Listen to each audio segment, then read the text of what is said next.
Eu queria, antes de mais nada, dar uma boa noite, um bom final de tarde, um bom início de noite a todos e a todas. É um prazer estar aqui mais uma vez nesse segundo colóquio, uma iniciativa da nossa coordenadora, a professora Edilene Lobo, que esse ano resolveu trazer um tema muito interessante para a gente, que são magistradas debatem o projeto de código eleitoral.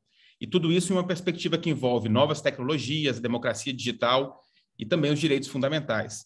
Até a data de hoje, nós recebemos aqui palestrantes de peso, digamos assim. A gente teve a ex-ministra Luciana Lócio, a gente teve também a ministra Carmen Lúcia, e para a gente não abaixar de nível hoje, a gente, na verdade, até subir ainda mais o prestígio do nosso evento, nós contamos aqui hoje com as desembargadoras Alice Bishop e Elaine Harzen, que são assim, conhecidíssimas aí de todos e de todas, pessoas atuantes na área do ensino, também na jurisdição, obviamente, e que vão nos brindar hoje falando sobre o amicus curiae no processo judicial eleitoral. Antes de mais nada, eu gostaria de apresentá-la para dizer que a professora Elaine Harzen é professora da PUC Rio Grande do Sul, é doutora em Direito Processual, é desembargadora aposentada do Tribunal de Justiça do Rio Grande do Sul e também, onde lá no Rio Grande do Sul, ela foi a presidente do Tribunal Regional Eleitoral, e TRE, né, do Rio Grande do Sul. Então, está aqui hoje ou seja, do assunto ela entende muito. Do mesmo modo, a professora e desembargadora Alice Bishop, que é ex-juíza titular do TRE aqui de Minas, é desembargadora do Tribunal de Justiça de Minas Gerais, além de ser doutora e professora, doutora em Direito e professora de Direito também na PUC de Minas Gerais.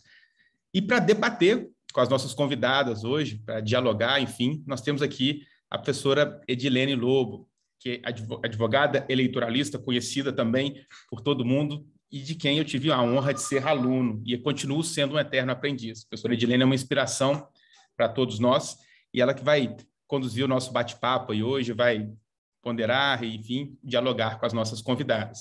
Eu vou aqui, né, além de fazer essa apresentação, dizer que essa iniciativa do segundo colóquio, ela se insere dentro de um contexto de outros eventos que são feitos pelo Observatório Cyber Leviatã, que se destina a divulgar, debater as questões envolvendo novas tecnologias, o direito, a política, enfim, o processo e tudo isso que está sendo tão afetado por essa revolução da internet na qual estamos inseridos. E né, já que a gente tem essa possibilidade virtual de conversar sobre esses temas, eu gostaria de convidá-los a seguir as nossas redes sociais, o @cyberleviatã, depois eu boto no chat aí. Nosso Instagram está sendo sempre movimentado, nós fazemos eventos quinzenais de palestras debatendo esses temas, e o nosso colóquio também, que é aqui um evento tão prestigiado. Só para que vocês tenham uma ideia, na data de hoje nós tivemos mais de 100 inscritos, o que demonstra aí a repercussão que esse tipo de evento está tendo em nossa sociedade. Estamos todos muito cansados já com o fim da pandemia, mas ainda muito animados com a qualidade dos palestrantes que aparecem para conversar conosco.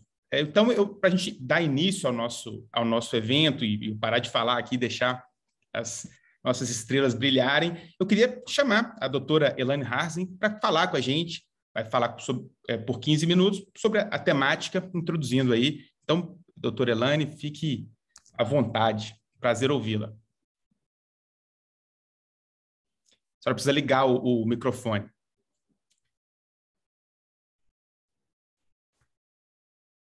Primeiro, eu quero cumprimentar a organização deste evento, que realmente é muito relevante, muito importante, principalmente nesse momento em que a gente está às vésperas de um novo Código Eleitoral.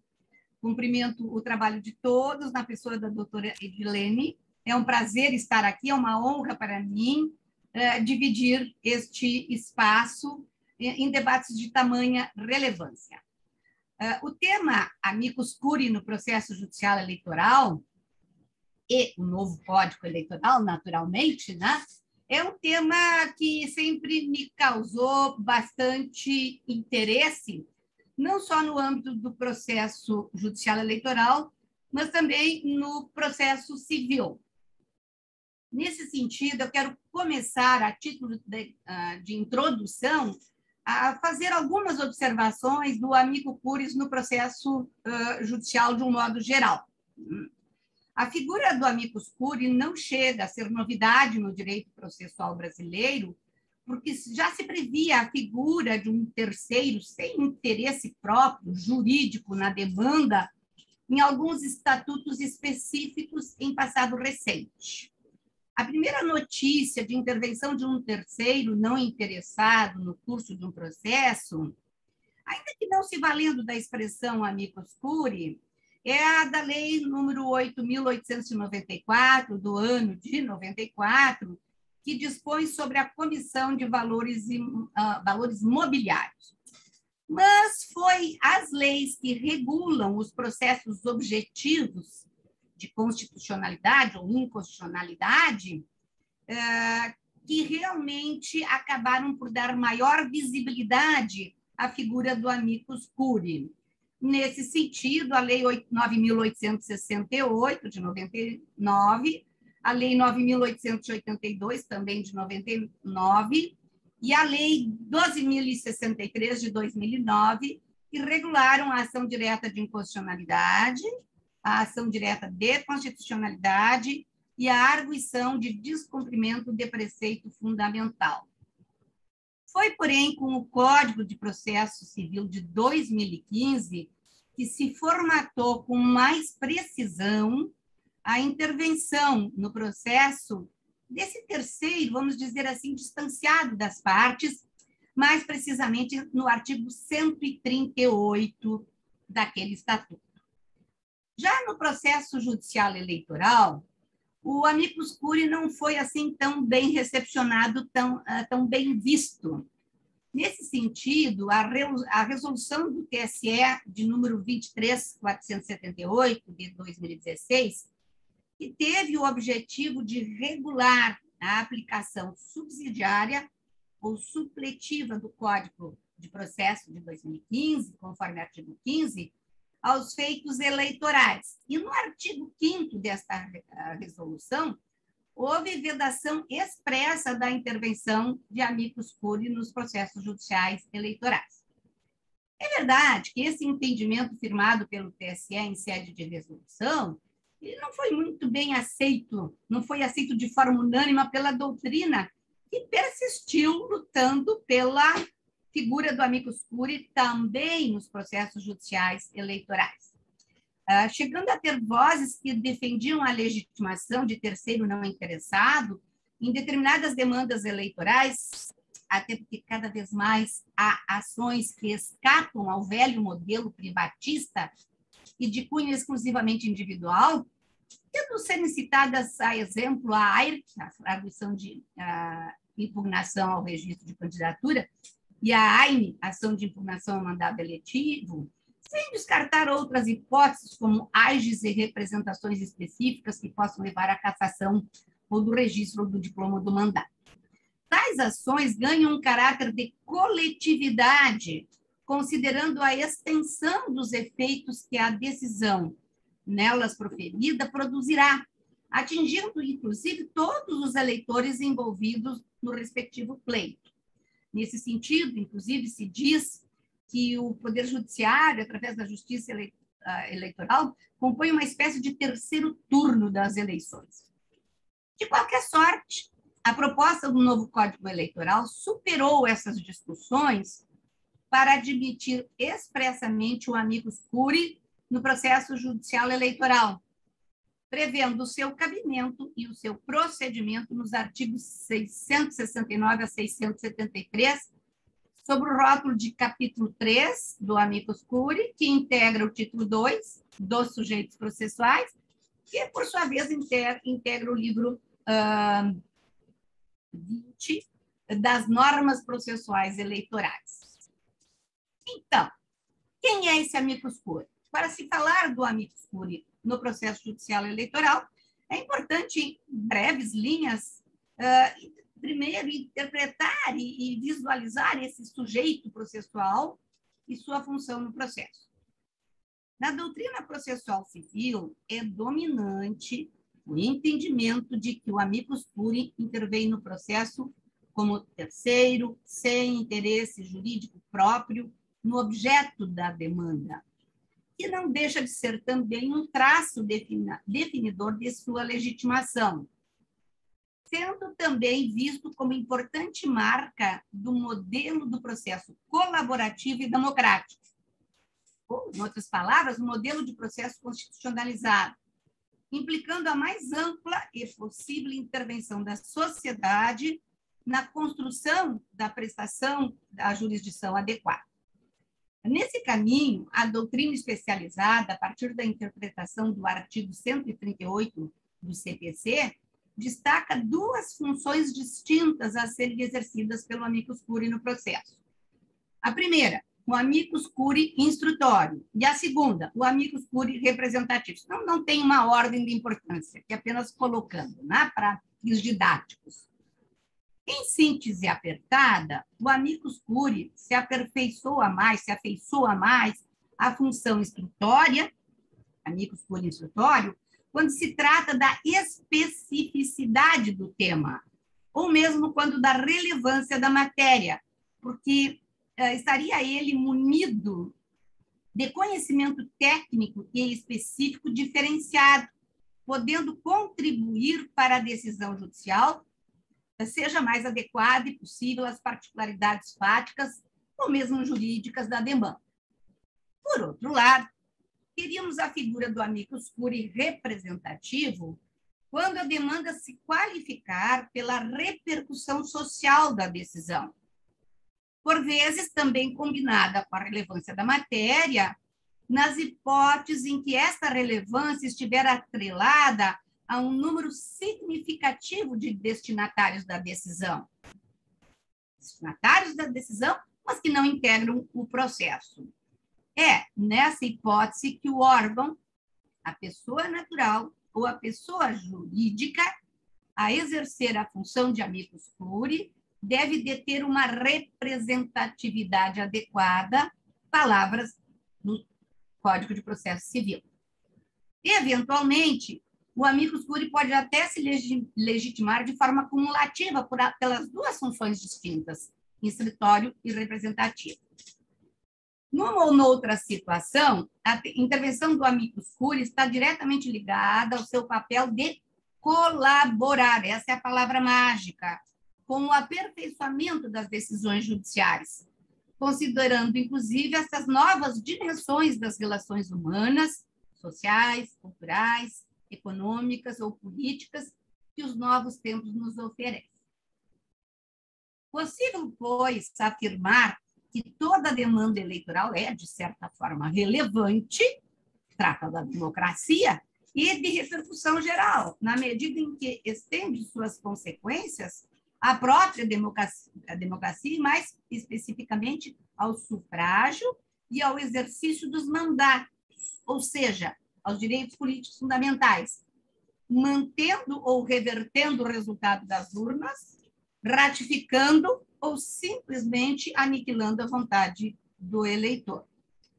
Permitir a figura do amicus curiae implica revolucionar o processo judicial eleitoral, aperfeiçoando-o e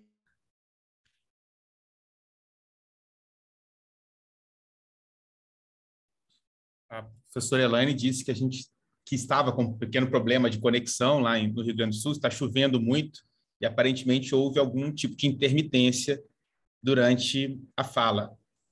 Travou, parece que a internet deve ter caído, isso é comum nos dias de hoje. E são talvez as duas frases mais ditas, e caiu e a outra liga o microfone, né, em tantas reuniões realizadas pelo Zoom. Eu acho que para a gente não ficar aqui esperando, professora Edilene, se a senhora concordar, acho que a gente poderia passar para a desembargadora Alice, ou aguardar mais uns minutos, o que a senhora... Eu penso que valeria a pena, cumprimentando a todas e todos, aguardarmos um pouco mais. Parece que a desembargadora Elaine realmente saiu da nossa sala, mas eu queria resgatar um pouco aqui o diálogo que ela nos oferecia, registrando essa necessidade do amicus curiae para o aperfeiçoamento do processo judicial eleitoral. O ponto que merece destaque para quem se interessar pela leitura desses dispositivos do projeto de código, nós vamos verificar que não há essa extensão, a extensão desejada para a atuação do amicus curiae no processo judicial eleitoral na proposta de código. Certamente, a doutora Alice vai explorar um pouco mais a matéria, mas eu já adianto que há uma limitação, e é exatamente esse o ponto contra o qual eu me bato, porque me parece que, se nós falarmos de processo coletivo, particularmente tangendo o tema, o macrotema democracia, as restrições do passado e agora materializadas num texto que quer ser novo, essas restrições não me parecem coadunar com o paradigma democrático que se pretende no Brasil. Mas eu estou de acordo, Alisson, eu penso que a professora Alice está a postos, valeria a pena ouvirmos com a chegada de volta da doutora Elaine. Ela me conta aqui que vai tentar entrar novamente. A internet dela saiu do ar e ela voltará em seguida. Continuamos, então, com a desembargadora Alice, professor? Isso, eu acho ótimo. Ótimo. Até acho que é bom destacar aqui, a gente está tratando de um evento das mulheres em rede, magistradas tratando sobre essa questão, e a desembargadora Alice Bichel, que vai falar conosco agora, tem uma atuação muito destacada aqui no Tribunal de Justiça. Ela coordenou a Concive durante muito tempo aqui, e o trabalho dela até hoje a gente sente os efeitos. Então, é uma honra ouvi-la, desembargadora. Fique à vontade para tratar sobre a sua temática. Bom, boa noite, né? Princípio de noite, fim de tarde.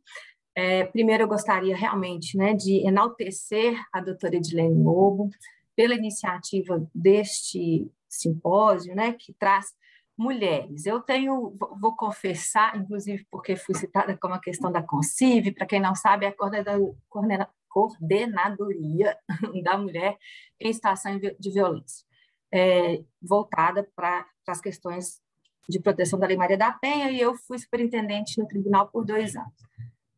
Na verdade, eu confesso que eu tenho um pouco de preguiça quando falo assim, vamos chamar, né, mulheres, porque sempre vem aquela coisa e ficamos também confinadas a um determinado tema, ou falamos sempre de violência, ou de criança e tal, mas é importante destacar, né, que a questão do gênero, aí nós precisamos realmente colocar mulheres em comando, em cargos de comando ou em destaque, para que realmente consigamos a nossa tal igualdade que todo mundo devagar, está avançando. Para mim está devagar demais, não está avançando muito pouco, né? Mas essas iniciativas destacam pessoas que, além de serem mulheres, são pessoas comprometidas com a sua profissão, né? E a doutora Edilene nessa extensão do termo, uma profissional em todos os desafios que ela se propõe, é uma profissional de muito brilho e muita competência.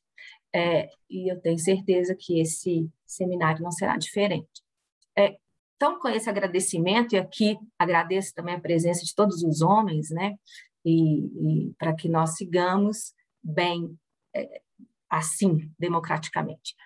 Bom, na verdade, eu acho que foi uma interrupção péssima, né? Porque ela estava trazendo a figura em toda a sua extensão, inclusive com as questões referentes ao processo, digamos assim, comum, né?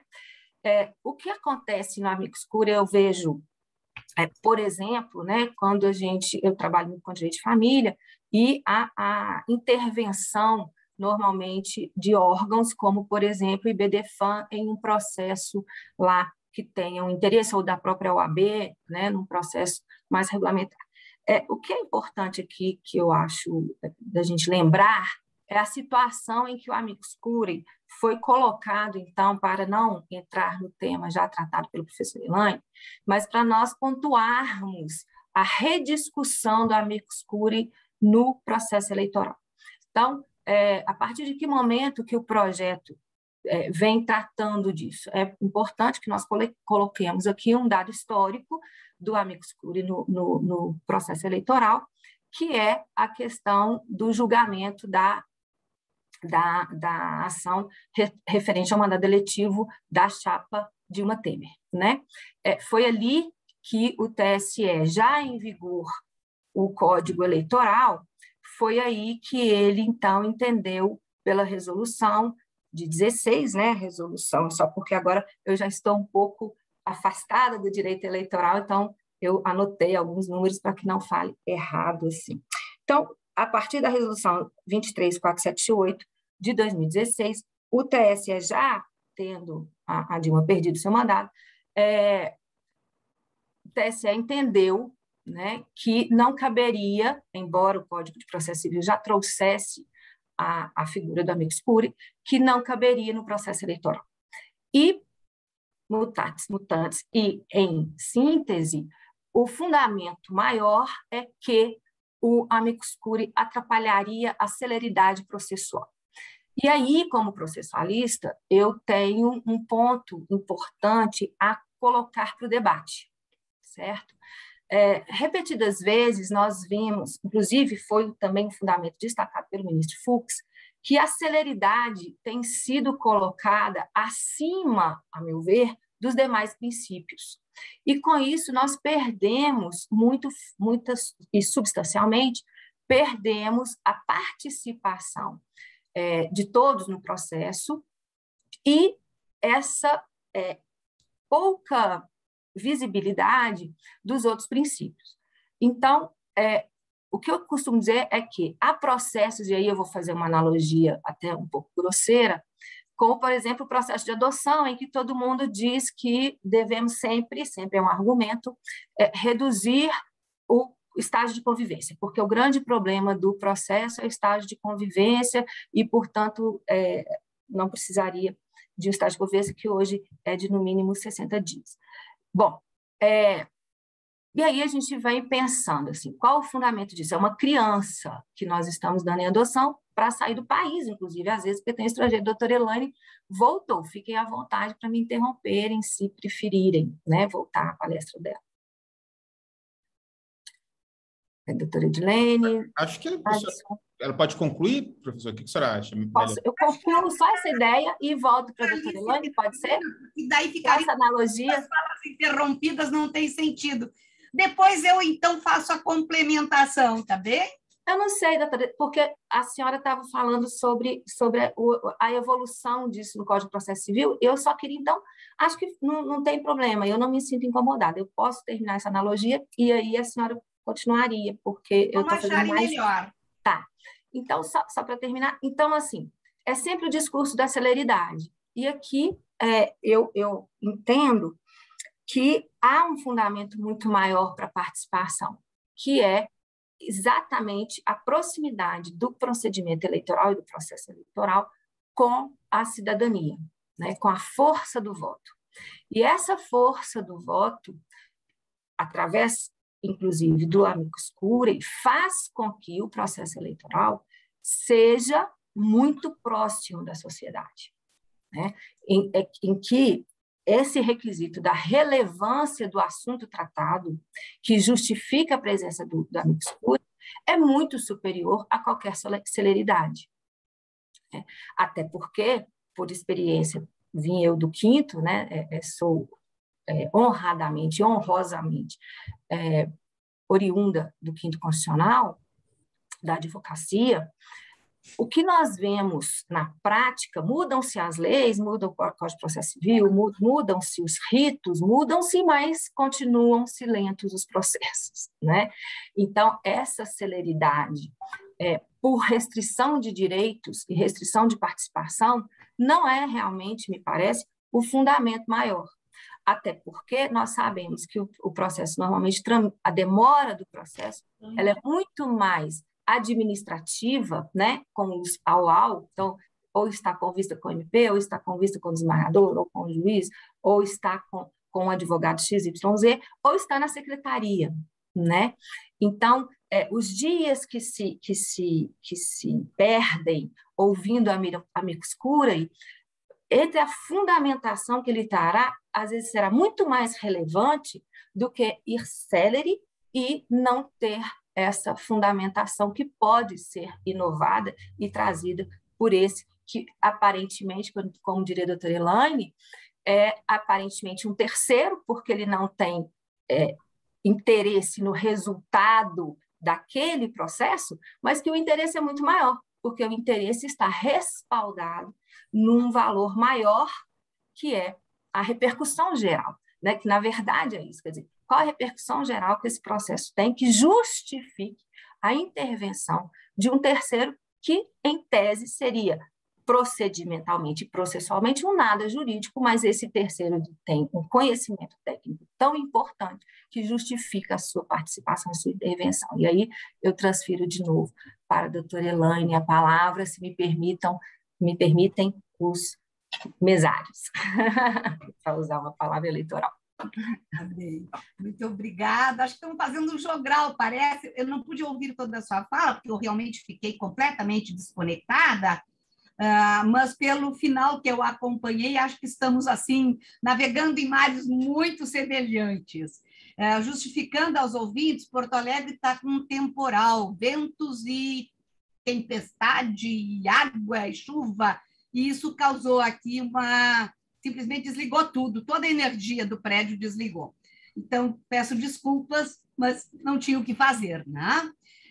Eu vinha mesmo afirmando nesse sentido, né, que eu vejo o amicus curiae como uma revolução para o processo judicial eleitoral, de uma forma a aperfeiçoá-lo e democratizá-lo. Não se pretende, obviamente, com isso, defender sua admissão para todos os feitos eleitorais, o que conteria um elemento anárquico, além de questionável utilidade, porque, embora a gente não deva, de fato, colocar a celeridade como se fosse um item imbatível, mas, de certa forma, nós sabemos que na arena política é tipo futebol. A decisão tem que se dar dentro das 4 linhas e dentro do período do campeonato. Então, é mais ou menos parecido para a questão do processo judicial eleitoral. Ele tem que ser efetivo para aquele pleito. E isso nos leva a uma pergunta que vale $1 milhão. Qual a justa medida para a intervenção do amicus curiae no processo judicial eleitoral? O seu cabimento está previsto no artigo 669 do projeto do novo Código. Eu vou me obrigar a fazer a leitura, porque é a partir dela que a gente vai desenvolvendo o nosso raciocínio. Diz o artigo 669, a intervenção de amicus curiae será cabível no âmbito do Tribunal Superior Eleitoral nos seguintes casos: incidente de resolução de demandas repetitivas, recurso especial eleitoral repetitivo e edição, revisão e cancelamento de súmula. A primeira limitação no seu cabimento a ser observada diz com a instância em que ocorrerá a intervenção do amigo da corte. Apenas e tão somente no Tribunal Superior Eleitoral. Fica assim rejeitada a doutrina que vinha defendendo a figura do amicus curiae em ações cuja tramitação se dá em sede de primeiro grau de conhecimento, independentemente de se tratar de ação de competência de juiz de primeiro grau, eleições locais, eleições municipais, ou de ação de competência originária dos tribunais, no caso das eleições gerais. O que nos parece uma limitação muito mais ditada pelo juízo de conveniência do que por critérios jurídicos.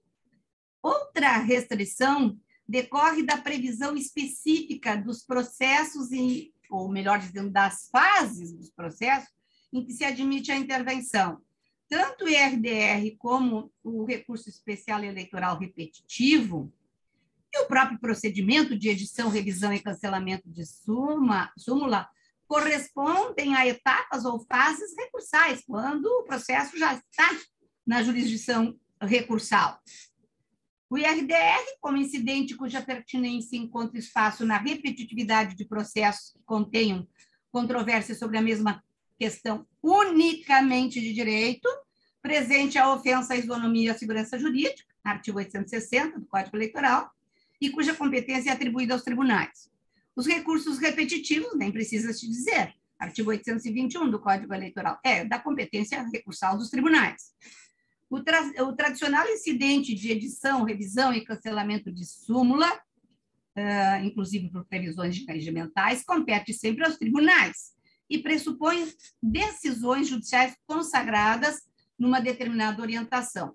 Ou seja, em nenhum desses procedimentos instaura-se um debate maior sobre os fatos, estando restritos à discussão tão somente de direito, ou, com outras palavras, interpretação da norma. de sorte que, nos termos assim lançados, o artigo 669 não abarca a hipótese de amicus curiae no curso de ação em tramitação, em sede de primeiro grau de conhecimento. Tanto faz se for competência do juiz singular em eleições municipais ou competência dos tribunais regionais, no caso das demandas das eleições gerais. Ignoradas, portanto, demandas em que a intervenção do amicus curiae poderia se mostrar relevante, como aquelas que discutem a fraude nas candidaturas de gênero, ou em ações, como ocorreu agora nos últimos 2 ou 3 anos, que discutiam as candidaturas avulsas. Debate ainda não definitivamente arquivado.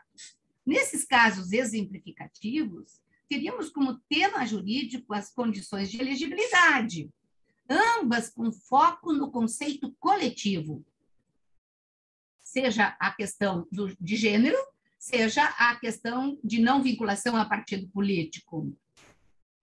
Tema por demais afeito à democracia representativa e participativa, onde a figura do amicus curiae poderia ser de grande contribuição para o debate jurídico. Aquela função de colaborar com uma jurisdição mais adequada estaria presente nesses processos, mas, pela disposição restritiva do Código Eleitoral, não há essa possibilidade. Outra conclusão que pode se extrair, provocando até uma certa contradição, como adiante se verá, quando da análise do artigo 671, inciso 2, é que só sendo possível a intervenção do amicus curiae no âmbito recursal, o amicus curiae com função instrutória, se não resta de todo afastada, no mínimo diminui muito sua ocorrência. Trata-se de função que ganha maior relevância em processos que tramitem em primeiro grau de conhecimento, onde os fatos são debatidos, e também debatida, evidentemente, a aplicação do direito a esses fatos. Então, já começamos com essa crítica. Ele me parece que veio no Código de uma forma capenga, muito restritiva. Quanto ao procedimento, umas breves palavras. A partir do artigo 670, regula-se o procedimento a ser adotado. Em apertada síntese, são os seguintes os passos a serem seguidos. Na instauração do RDR, do processamento dos recursos especiais eleitorais repetitivos e no pedido de edição, revisão e cancelamento de súmula, deve o relator determinar a publicação de edital. Para quem? Para que as partes, o Ministério Público, e terceiros que pretendam intervir no feito formulem requerimento de admissão do amicus curiae. Portanto, ele pode ser provocado, a sua intervenção pode ser provocada ou pelas partes, ou pelo Ministério Público, ou ainda pode apresentar-se espontaneamente no feito. Não é contemplada na legislação eleitoral, ao contrário da legislação processual civil, a hipótese de a intervenção ser determinada de ofício pelo relator, deixando de ser uma restrição também à sua intervenção. Outra decisão de intervenção pelo amicus curiae é de competência do relator e não se submete a recurso. Isso está nos artigos 672, 673, parágrafo 3º. Quando este comparece de forma espontânea no feito, salvo embargos de declaração. A decisão deve se dar a partir do juízo de representatividade adequada. Sobre a representatividade adequada, o artigo 671 reza. Primeiro, de forma presumida, quando se tratar de diretórios nacionais de partidos políticos. Certamente, aqui o amicus curiae está sendo admitido pela função de representatividade da sociedade, ou de parte dela. Segunda hipótese, por conta da capacidade de contribuição, tratando-se de pessoas, órgãos e entidades com notória atuação ou pesquisa relevante no tema específico, objeto do recurso, IRDR ou súmula. Aqui se identifica por essa descrição, por este caminho, por esse dispositivo, o amicus curiae instrutório. E tem que se fazer uma pergunta. Qual a investigação ou manifestação sobre fatos, função instrutória, que se desenvolverá em sede de recursos especiais repetitivos, IRDR, ou procedimento de súmulas, cujos espaços comportam quase sempre aspectos jurídicos? Não estou dizendo que não é possível haver um parecer sobre essas questões fáticas. O que quer dizer é que também há vamos dizer assim, um aspecto restritivo de previsão por conta exatamente daqueles procedimentos que contemplam a possibilidade de se ter o amicus curiae. E aí, me parece que há uma certa contradição na previsão legal do amicus curiae no âmbito de processos judiciais eleitorais, dada a restrição imposta pelo artigo 669. Embora expressamente venha autorizar a legitimação por intervenção instrutória, reduz sua incidência a feitos que tramitem na fase recursal, onde, portanto, os fatos já estariam, pelo menos em princípio, em tese, bem determinados. A decisão do relator que inadmitir a intervenção de amicus curiae é recorrível, está no artigo 672. Apenas se admitindo o agravo interno na hipótese de ser admitido o amicus curiae, quando fundado na inobservância do parágrafo 662, ou seja, parágrafo do artigo 672, ou seja, ausência de representatividade. Primeiro, eu preciso registrar que, quanto a esse dispositivo, um equívoco, pelo menos na versão que eu tenho disponibilizada, não chequei em outras versões, refere o parágrafo único do 669, quando, na verdade, a leitura é o parágrafo único do 662, como eu expus um pouco antes. Segundo, o requisito de representatividade diz com amicus curiae representativo e não com escritório. Então, me parece aqui que houve uma confusão de conceitos no texto legislativo proposto, até ensejando um pouco de equívoco conceitual. Ressalta-se ainda que no parágrafo 2º do artigo 672, o amicus curiae não é parte no processo, daí porque não se legitimar para recorrer das decisões, ressalvada a hipótese de embargo de declaração, e aí, então, o texto está afinado também com as regras processuais civis. No artigo 673, cuida-se de prazos para a manifestação do amicus curiae e a forma como a sua intervenção se dará, podendo ser juntados documentos, vedadas manifestações de conteúdo meramente retórico ou político partidário. Não oferece maiores dificuldades. E, por derradeiro, compete ao relator estabelecer quais atos processuais poderão ser praticados pelo amicus curiae, exemplo da sustentação oral, nas hipóteses em que esta for cabível, também seguindo a orientação da regra do Código de Processo Civil. Então, a título de conclusão, colocadas essas exposições, de uma forma tanto quanto bem resumidas, pode-se concluir que, se de um lado se deu um passo significativo na construção de um processo colaborativo e democrático, veja-se que até então a resolução do TSE vedava a intervenção do amicus curiae, né? Então agora se passa a admitir, de qualquer forma, esta previsão ainda é muito tímida, havendo muito espaço para ser conquistado e, portanto, muito trabalho a ser desenvolvido, principalmente pela doutrina. Essas seriam as minhas breves colocações dentro do prazo que me foi disponibilizado. Agradeço a paciência de todos me ouvirem e, mais uma vez, eu peço desculpas pelo o que aconteceu aqui, que ficou totalmente fora da minha ingerência. Obrigada. Excelente, doutora Elaine. Essas coisas acontecem mesmo e nós já justificamos aqui na sua ausência. Rapidamente, eu gostaria de passar a palavra à professora Edilene, nossa debatedora de hoje, para que possa fazer suas ponderações acerca das palestras que acabamos de ouvir aí. Eu agradeço de novo e cumprimento a todas e todos, cumprimento o Cyber Leviatã, nossas instituições parceiras nesse evento. Eu queria destacar, nos acompanham aqui na realização desse evento a Universidade de Itaúna, a Unicinos, a Unopar Faculdade de Direito de Sete Lagoas, a Escola Judicial Desembargador Edésio Fernandes, Tribunal de Justiça de Minas Gerais, a Associação Brasileira de Mulheres de Carreira Jurídica, Seção Minas Gerais, a Faculdade de Direito de Vitória e, mais que nada, aqui a promoção pelo Instituto Cyber Leviatã. É uma alegria encontrar duas grandes processualistas, duas grandes juízas desembargadoras, e me cabe aqui ressaltar a importância de falarmos sobre processo, democracia e cidadania. Olha que feliz coincidência, professoras e colegas que participam conosco.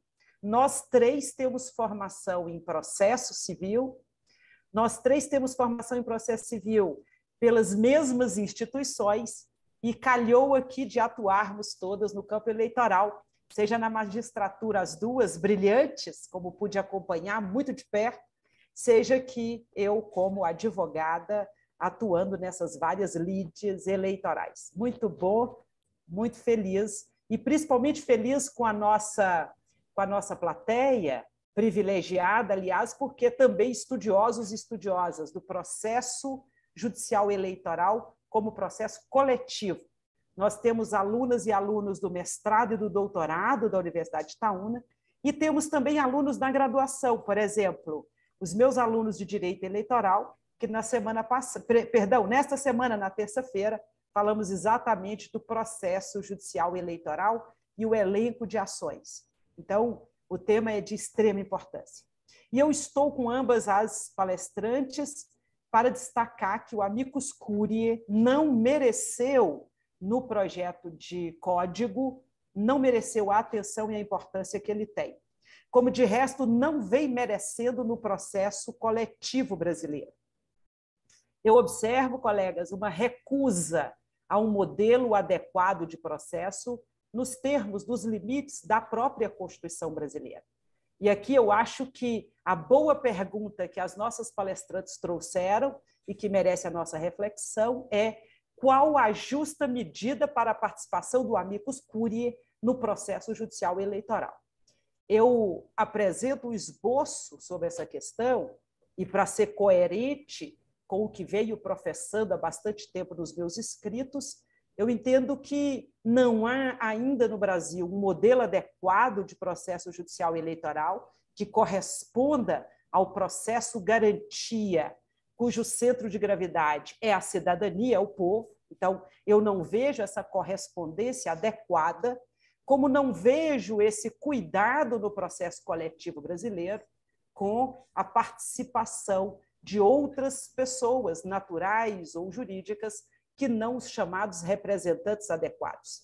Esse esboço de teoria de processo coletivo no Brasil me parece de costas para o paradigma constitucional assentado no parágrafo único do primeiro artigo da Constituição, e aqui no processo judicial eleitoral brasileiro, ainda mais porque não oportuniza o debate desde o nascedouro dos temas colocados sob apreciação judicial. Eu dizia que, para manter coerência com a minha posição, eu sigo insistindo que a única ação judicial possível de atacar mandato é a ação de impugnação de mandato eletivo por causa da sua fonte constitucional, e lamento profundamente que o amicus curiae não seja observado nesse esboço de projeto, que, aliás, mereceu um esforço muito grande de muitas pessoas e instituições pelo Brasil. Então, essa falta me é sentida. Professora Elaine pontuou muito bem. O compromisso aqui com esse projeto de código é apenas com o debate no plano dos tribunais, principalmente do Tribunal Superior Eleitoral. Eu venho criticando essa posição porque noto essa preocupação com os incidentes de resolução de demandas repetitivas e essa limitação ao debate apenas com a formatação de súmulas, e tenho nominado aqui como uma espécie de feudalização da construção jurisprudencial no Brasil.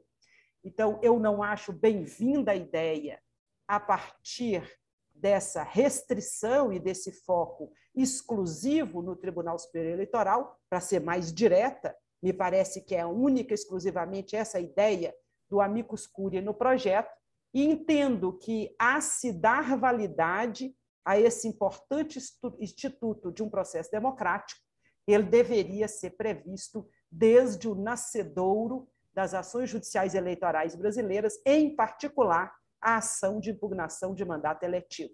Então, eu penso que a indagação que se coloca muito bem é: qual a justa medida para a participação do amicus curiae? Me ocorre não ser possível restringir essa participação, senão vai virar uma mera figuração, e de figuração nós já vivemos, portanto, está a me parecer uma mera figuração e não guarda, portanto, correspondência com o que se esperaria desse terceiro, que é o colaborador, não com a corte, mas com a produção de provimentos judiciais compartilhados. A ideia do amicus curiae aqui é trazer argumentos e colaborar com a construção de uma boa decisão judicial que se volte e respeite os quadrantes da Constituição. Então, colegas, quanto ao amicus curiae, me parece esse o aspecto aqui que chama mais atenção. O projeto está no Senado da República, como sabemos.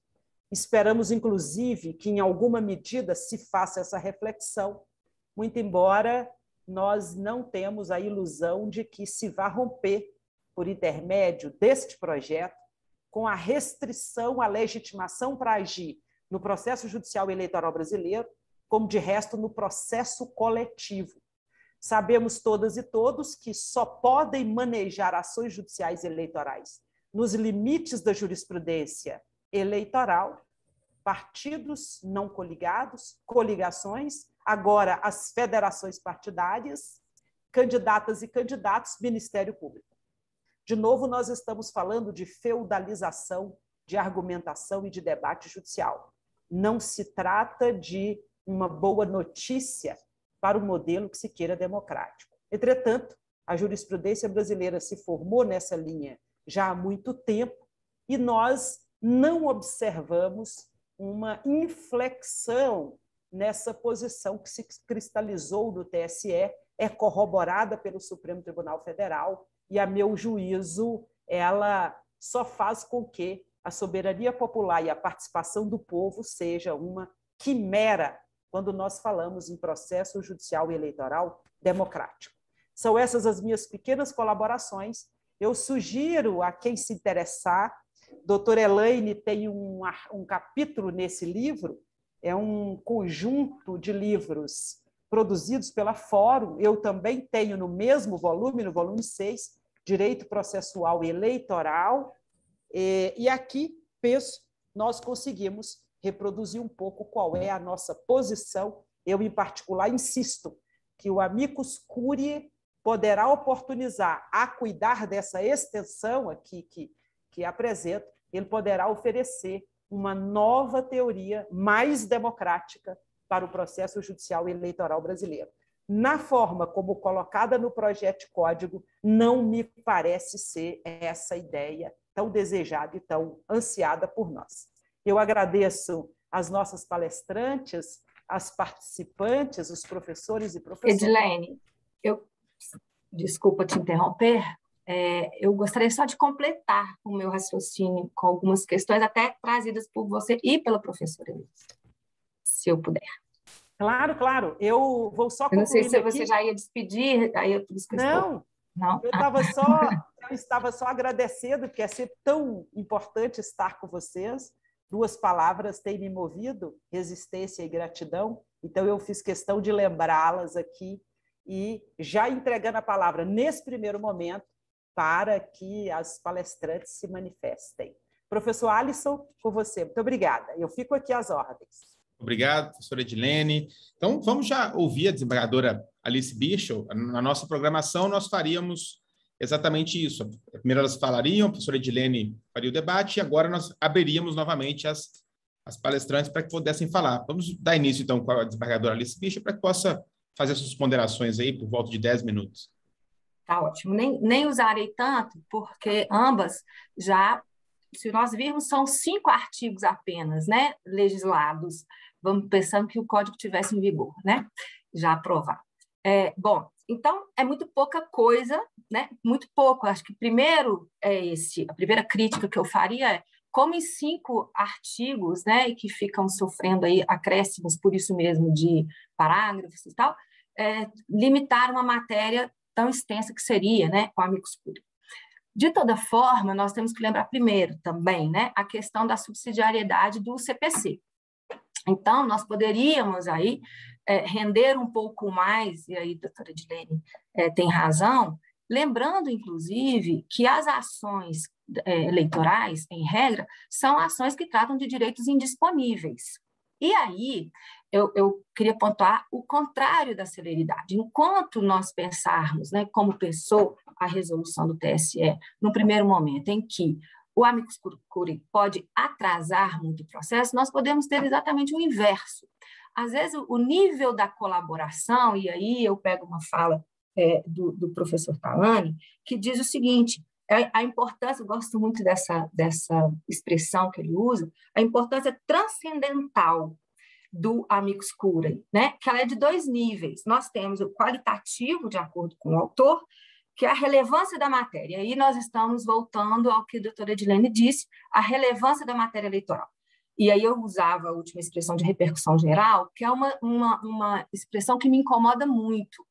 Aí, para além das questões limitativas ou limitadoras dos recursos, logo que saiu essa exigibilidade, eu me lembro, quando eu estava ainda na faculdade, lá em 94, 93, caiu na prova de processo a dissertar sobre as limitações dos recursos especiais extraordinários, principalmente a questão da repercussão geral e do tal do pré-questionamento. E eu, lá na graduação, né, aluna de um grande desembargador, que foi o professor Walter Veado, que era das pessoas mais simples que eu já conheci. O professor Walter Veado, no alto da desembargadoria, pegava ônibus ali na Praça Afonso Arinos, para quem é de Belo Horizonte, para subir à casa dele. E um dia eu também, de ônibus, eu só tirei carteira muito mais velha, não tinha carro, e fui pegar o ônibus e o professor Walter Veado estava lá dentro, já desembargador. Eu perguntei, professor, tá precisando de alguma coisa e tal, ele era mais velho. Não, eu estou no ônibus porque eu pego o ônibus para estar perto da sociedade. Se eu ficar dentro do meu gabinete, eu não sei o que está acontecendo na sociedade.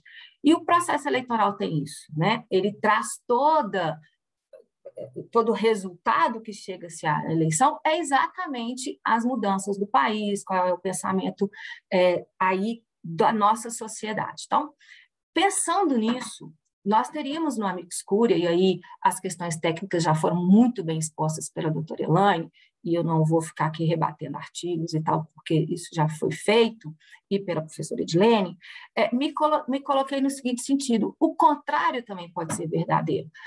Às vezes nós sabemos que no processo eleitoral, exatamente pela má assessoria, às vezes, dos políticos, né, principalmente nas lides que têm ali coisas mais individuais de tratamento da campanha, né, de coisas de contas, de propaganda e tal, às vezes há um desconhecimento mesmo do próprio político, né, do próprio candidato e tal, naquela circunstância. E, às vezes, poderia ser até o inverso. O amicus curiae, ele pode trazer exatamente por essa técnica qualitativa dele, do assunto que ele conhece, ele, ao trazer um elemento para, e aí a doutora Edilene, propositadamente, evitou a expressão amigo da corte, né? Então, ele não é amigo da corte, mas ele é amigo do direito, ele é amigo do que está se colocando ali, e no campo do direito eleitoral nós temos a indisponibilidade como regra, né? Nós estamos tratando de direito indisponível e, portanto, de ordem pública, em regra também, né? Em absoluta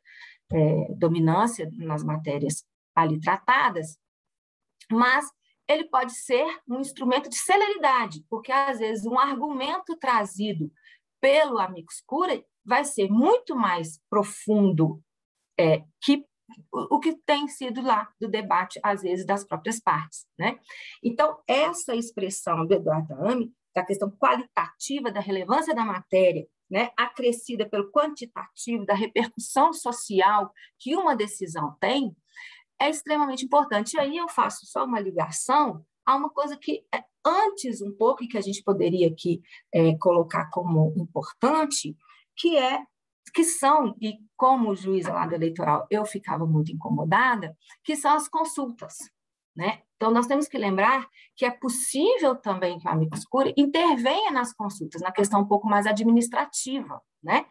Então, por quê? Porque nós sabemos que, às vezes, um candidato, um político, faz uma consulta técnica, tem uma resposta técnica, e quando vira a eleição, a conformação da corte é diferente, e aí a interpretação é outra, né?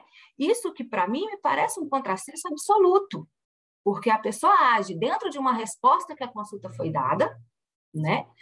E depois ela é punida por uma resposta que ela usou, né? Então, a gente tem uma diminuição disso, está acontecendo com menos frequência, porém, ainda é possível. Então, a intervenção do amicus curiae na consulta me parece também uma questão importante de ser trazida aqui, para além da questão processual extremamente, né, prevista aí.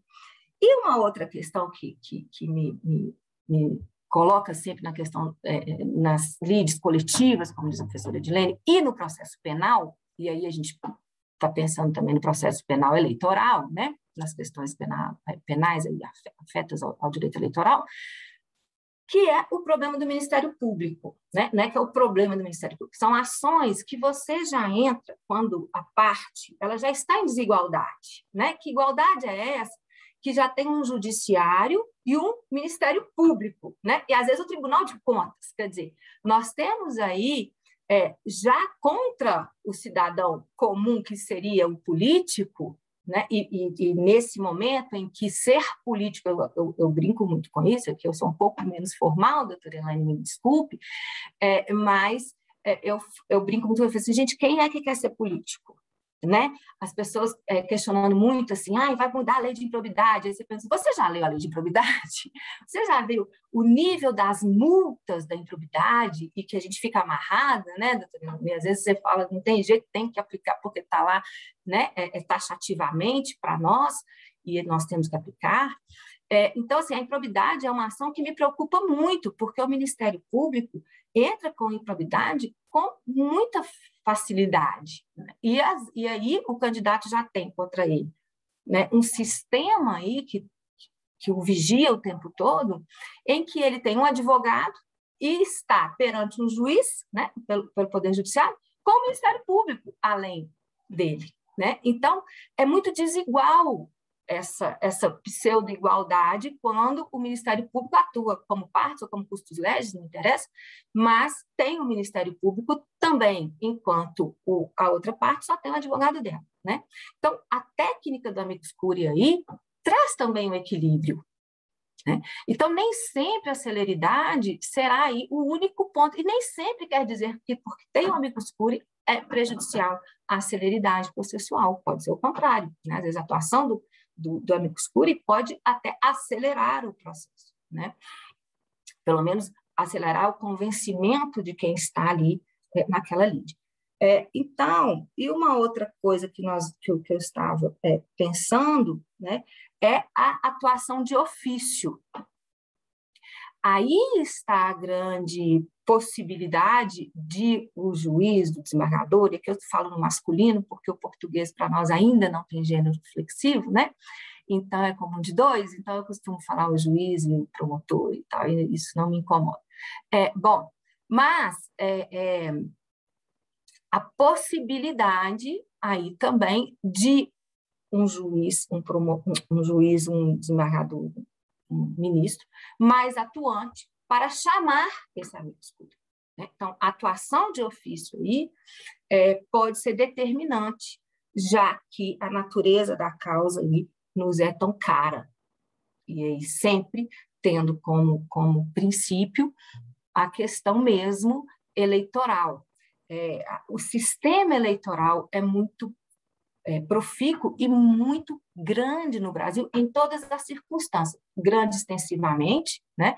Então, nós temos, eu costumo dizer assim, as pessoas vão lá, você é legalista, professor? Eu falei, sou extremamente legalista, eu só atuo com princípios ou quando a lei me dá. Por quê? Porque para ter um artigo de lei, que nós estamos aqui fazendo um simpósio para discutir 5 artigos, né, nesse tema aqui, que são ainda em tese, nós não sabemos o que vai acontecer, nós já estamos todos oriçados para saber o que vai acontecer, né? Quando a gente pega um artigo de lei, por exemplo, olha quantos aí, 5, né? Mas vamos pôr 670 aqui, tipo, ó, se ele virar lei, né, virando lei, olha quanta água passou debaixo da ponte para um artigo virar lei, né? O que é isso? Primeiro você tem lá as formações partidárias, né, as convenções, para saber quem serão os candidatos lá. resumindo tudo, né? Claro, nós somos chamados à urna, vamos à urna, ainda bem, né? Sufrágio universal, Chegamos um dia, quanto de propaganda eleitoral que tem, quanto de movimento tem para você chegar no dia 6 de outubro, normalmente, né? O primeiro domingo de outubro e tal. Vamos lá votar, segundo turno, e debate, briga, às vezes até mortes, né? Dependendo, ceifam-se vidas nas campanhas eleitorais, para que nós cheguemos à formação de um Congresso Nacional. Né? E quanto que custa isso de energia, de tempo, de dinheiro, de intelectualidade ou não? Parará? Chegamos lá ao Congresso Nacional, né? Em que vamos fazer uma lei ordinária para valer no país inteiro. E aí você tem uma lei ordinária feita por projeto de lei, tarará, bicameral, nananã, ainda vai para o executivo veta, não veta, tarará, publica essa lei. E a gente vira lá no judiciário, vira e fala assim, não vou aplicar. Como assim? Como assim você não vai aplicar a lei? Né? O povo fez essa lei. Então, as eleições, então, todo esse contexto, é importante que nós tenhamos outros instrumentos além daqueles tradicionais do processo. E acho que a gente ainda tem muito que aprender com a participação da Amicus Curiae, né? E ainda a gente está falando aqui do processo eleitoral, mas mesmo no processo como um todo, né, no processo civil como um todo, são muito poucas as vezes que nós vemos, tanto por parte das instituições pedirem a participação, né, ou até das pessoas que são interessadas naquele tema, como das grandes organizações. Então, a experiência que nós temos com a Amicus Curiae é muito pequena e ela pode ser um pouco mais dilatada se nós julgadores, fizermos o exercício dessa designação de ofício. Então, doutora Edilene, espero eu, né, que essa restrição toda desses artigos, desses poucos artigos que tratam do Amicus Curiae, seja superada pela atuação de ofício também, né, e por uma visão um pouco mais ampla do Ministério Público, né, que sempre atua muito ferrenhamente em algumas ações que nem sempre seria preciso de tanta veemência, né, nas alegações. Então, eu acho que o equilíbrio trazido pela Amicus Curiae será salutar. Era isso, basicamente, porque as outras questões eu acho que já foram muito bem postas. Não quer dizer que porque eu tenho tempo que eu tenho que ocupá-lo tudo, né? Obrigado, desembargadora Alice. Então, vamos ouvir a desembargadora Elaine Harzen, para que faça as suas complementações. Muito bem. Eu estava aqui ouvindo a professora Alice, a desembargadora Alice, e vendo, né, a doutora Edilene, e aí me passou pela cabeça o seguinte pensamento: 3 mulheres, 3 processualistas, 3 mulheres atuando no direito, aplicando o direito, né, não só na academia, mas também nas nossas vidas profissionais. Nunca nos reunimos antes para discutir este assunto ou qualquer outro, não tivemos essa oportunidade, e é impressionante como os nossos pensamentos estão afinados. Eventualmente, um detalhe aqui, um detalhe acolá, mas praticamente as 3 mencionaram, né, a mesma linha, a mesma ordem de críticas ao texto do projeto, e eu acho que isso é muito bom. Nós estamos num ambiente acadêmico de discussão, mas essas ideias elas são lançadas ao mundo e, quiçá, a gente consiga lá no Senado uma redação mais abrangente, mais acolhedora, mais amigável ao Amicus Curiae, né?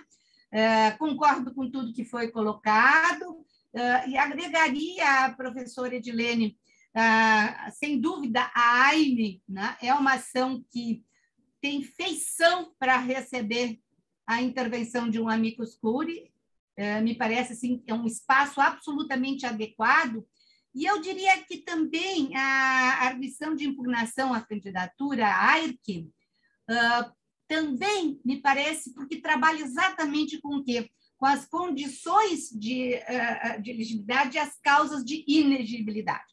Esses 2 temas são temas fundamentais na capacidade ativa, né? Passiva eleitoral. É da maior importância, poderia ser arguído, né? Não se tem tempo, o espaço é muito curto, e, de fato, realmente é muito curto. Sabe-se que muitas ações, muitas AIRCs, só são julgadas lá depois da eleição, do pleito já ter ocorrido. Mas, lado a lado a este debate, há um debate bastante intenso. Eu já tive oportunidade na Abradep de participar de eventos, nessas discussões de inovações, que o próprio registro de candidaturas ele tem que ser reformulado. Ele não se presta mais às nossas realidades. Ele foi pensado numa época anterior, e principalmente depois da Constituição de 88 e com a força das condições de elegibilidade, das causas de elegibilidade no futuro do candidato, na manutenção do candidato no pleito, ganharam uma dimensão muito grande. E já se fala, já se defende que se poderia ter uma espécie de pré-registro de candidatura, onde exatamente se filtrasse essas questões que envolvem condições de elegibilidade e causas de inelegibilidade, com um tempo adequado para que este candidato subjúdice não vá à campanha, não se apresente aos eleitores, os eleitores gostam do candidato, querem votar, e, de repente, o candidato nem sequer pode estar na campanha, não pode ser diplomado, não vai ser empossado, porque vem a cassação do seu registro, ou até o indeferimento do seu registro, né? Mais especificamente, o indeferimento do registro. Então, me parece que, no mínimo, essas duas ações, entre aquelas ações que nós já conhecemos, elas seriam, sim, compatíveis e seriam um espaço muito adequado para a intervenção do amicus curiae. Não se retira outras ações que possam ter um cunho coletivo. O exemplo que eu citei, que é a questão da discussão da candidatura russa, por exemplo, e que parece que o nosso ambiente eleitoral está começando a ficar mais receber melhor demandas desse tipo para se discutir grandes questões eleitorais e durante o próprio período eleitoral, né? Sem dúvida, a consulta, que foi muito bem lembrada pela professora Alice, esse é um momento propício para que o amicus curiae intervenha. De modo que nos cabe, né, ficar contente por esse momento que a gente pôde, mesmo sem combinar, nossos ouvintes, alunos e operadores do direito, nós não combinamos, foi ao natural, né? As nossas reflexões convergiram para esta crítica, que é uma crítica positiva, e quem sabe a gente consiga efetivamente, até o texto final do projeto, melhorar o texto do amicus curiae, né? Essas considerações que eu gostaria ainda de deixar aqui com vocês. Muito obrigada. Obrigado, professora Elaine, e agradecendo a presença de todos e todas. Queria passar de imediato a palavra à professora Edilene Lobo, para que possa também fazer suas ponderações. Eu penso, professoras, colegas, amigas, amigos, que nós precisamos, portanto, escrever para o Senado da República e pontuar essas questões. No mínimo, encaminhar esse nosso bate-papo, essa nossa prosa científica para apreciação daqueles e daquelas que lá estão. E para os nossos alunos e alunas afirmar que, de fato, esse percurso de construção de um modelo adequado de processo se faz caminhando com vigor e com confiança. E, principalmente, com pesquisa, com estudo, com cogitações que possam merecer essa impactação no mundo da vida prática. Nós precisamos nos dedicar ao processo eleitoral judicial, não só quando temos notícias de que candidatas e candidatos sofrem ações judiciais, não só quando nós nos dirigimos às urnas para escolher alguém, mas nós precisamos pensar o direito, a democracia, a política e o processo como da nossa ambiência, da nossa vivência cotidianas. Portanto, a minha expectativa é que esses estudos, esses debates prossigam, e eu já convido a professora Elaine e a professora Alice a produzirmos um texto para encaminharmos ao Senado da República. Eu tenho a agradecer de novo e dizer a todas e todos que nós seguimos por aqui com os nossos eventos. Eu espero sempre que vocês estejam conosco e tenho certeza que sairemos hoje ainda mais preenchidos e preenchidas por essas brilhantes lições dessas duas grandes mulheres magistradas, estudiosas, professoras.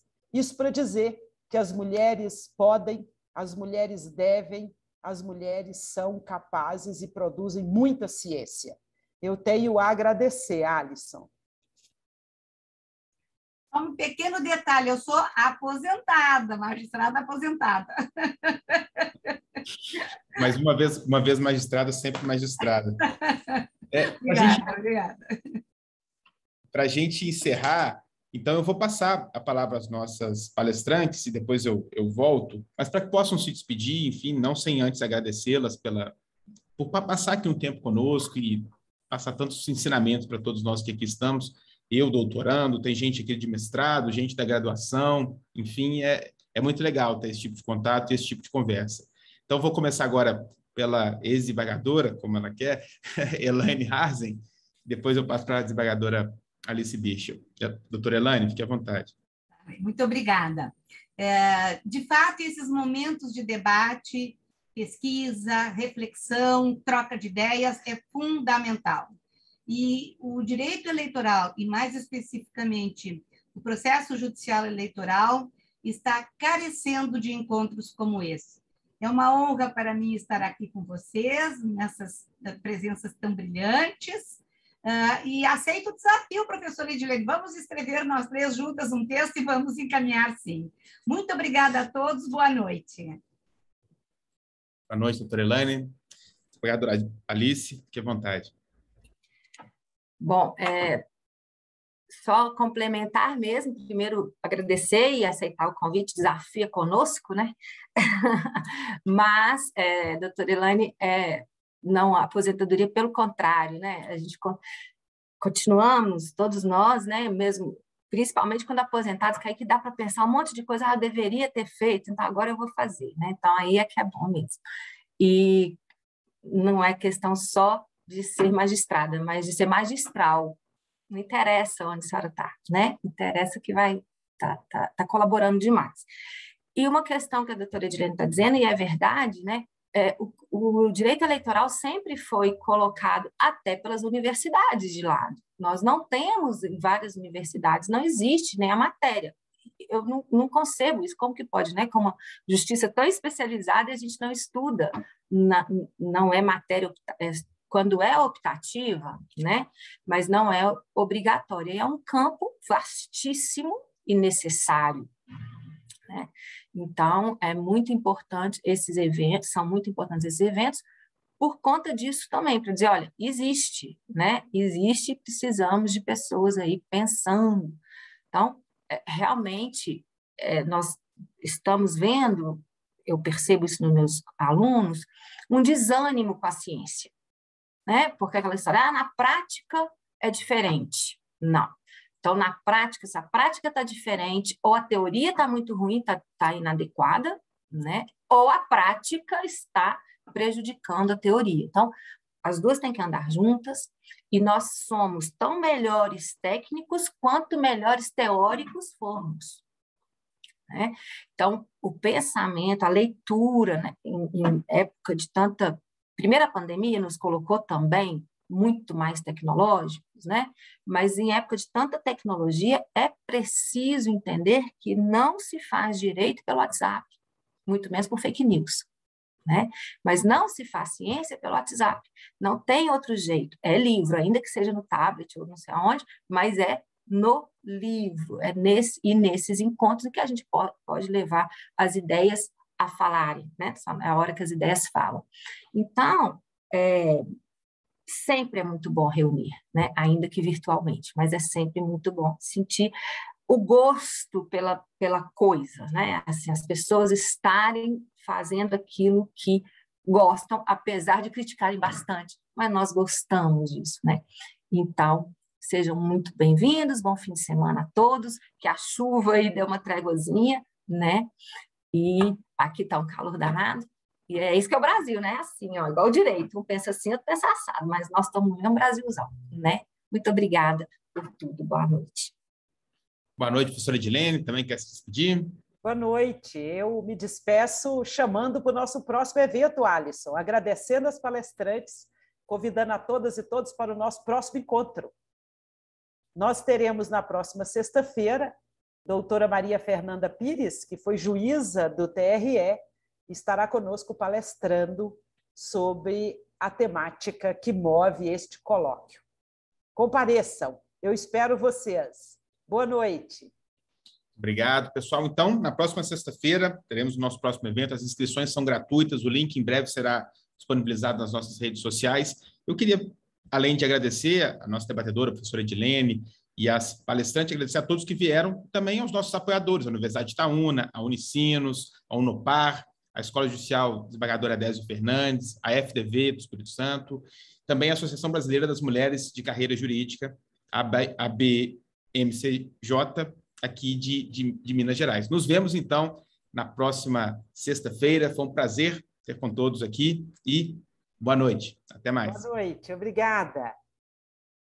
Boa noite. Tem meus assessores aqui.